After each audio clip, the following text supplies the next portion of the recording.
Hey everybody, welcome back to another episode of your recipe of the week with Cooking Rules with Jules. That's me. My name is Julia Pontanis. I'm here to make your kitchen experience not only incredibly easy but healthy as well.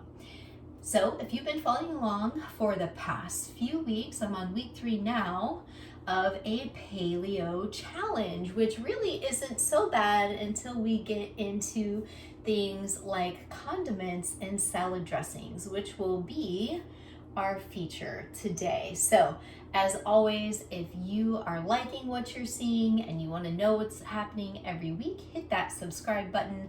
Give me a thumbs up. Tell me a little bit more about yourself. I want to know. Tell me about the ideas you have or what you want to know more about, and I will be happy to share those with you. If you don't like it, then I need to know why to make this content so much better for you. I digress. Anyways, getting back to topic at hand. So most salad dressings, I would say 99% of them, have some kind of soy, dairy, and sugar in them. And as we all know on paleo, those are 3 no-nos that we should not be eating. So what I'm going to do today is show you how to make just a really basic vinaigrette. How I'm making it is going to vary from how you're making it. And the beauty of this is you can get creative with your flavor profile, right? So for example, tonight is Tuesday, although this recipe of the week comes out on Wednesday, and it is a Taco Tuesday for me. So I'm going to do a paleo taco salad, and I need a salad dressing. So my flavor profile for today is going to be one more of a Southwest nature. You could totally do the same thing with more of like a raspberry vinaigrette. You could do a citrus vinaigrette, lemon. I mean, really the world is your oyster as long as you have access to a variety of spices that you can flavor it with. How I'm going to start is with 2 limes, out of which I have rolled on the countertop to get nice and juicy. I have my organic extra virgin olive oil, and I have picked out my 2 spices. Now this one is kind of a little bit of a no-brainer for me because I have here Trader Joe's chili lime, which already has salt and a bunch of different spices already mixed into one here. And I also have a little bit of garlic powder that I'll mix in. So I won't really need to add anything other than these 2 spices. I doubt I will need any salt, but I will still taste it. When you're making a vinaigrette, it's important to remember your fat and acid balance. Too much fat, not enough acid, it's gross. Too much acid, not enough fat, it's gross. So you have to keep tasting as you're going with this one. My rule of thumb is equal parts fat to acid. I'm just making enough for one salad for me.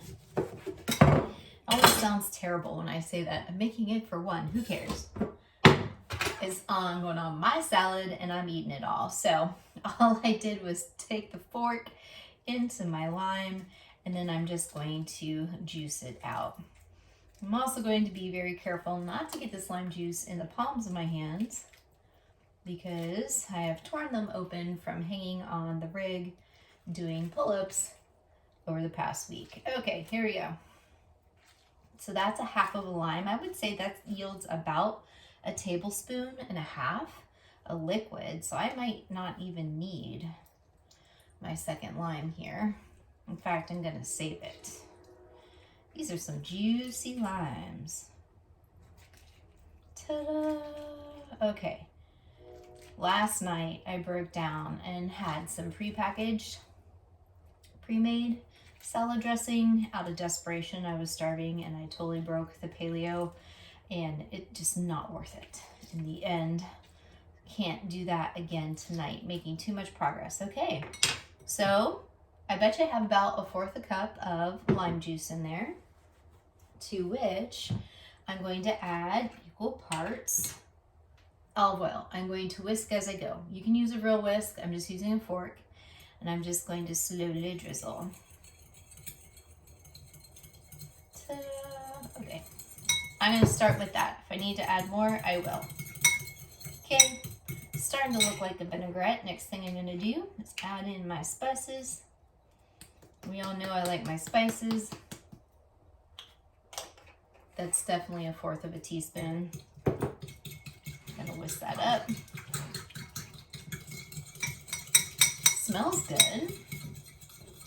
And then I'm just gonna give this a dash of garlic powder.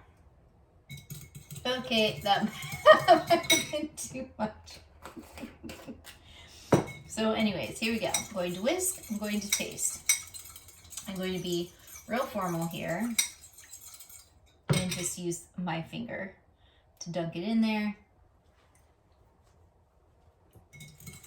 Actually, right off the bat, is not that bad.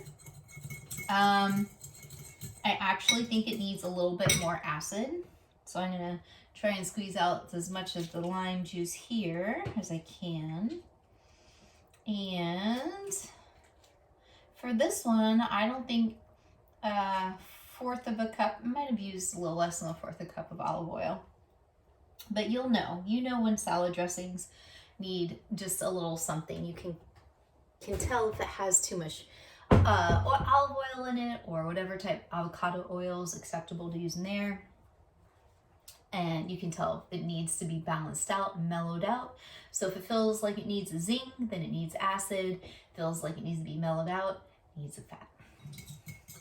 Let's see how this goes. I am actually really happy with that one, and I'm gonna leave it as is, and that's as simple as it can be for your salad dressing. So other ideas, you can take some blackberries or some raspberries, whatever you have. You can kind of mush them up, whisk them in there as well, and get a nice fruity vinaigrette. I've done it with citrus. I have some fantastic navel oranges. If I wanted to sweeten it up a bit, I would use my orange. But the key here is no sugar. Don't use sugar. I mean, if you felt like you had to, maybe use some honey. But even then, you would just need a little amount. Well, that's it for me today, you guys. I hope you're having a fantastic Wednesday. As always, thanks for joining me. I hope to see you again next week with another recipe of the week.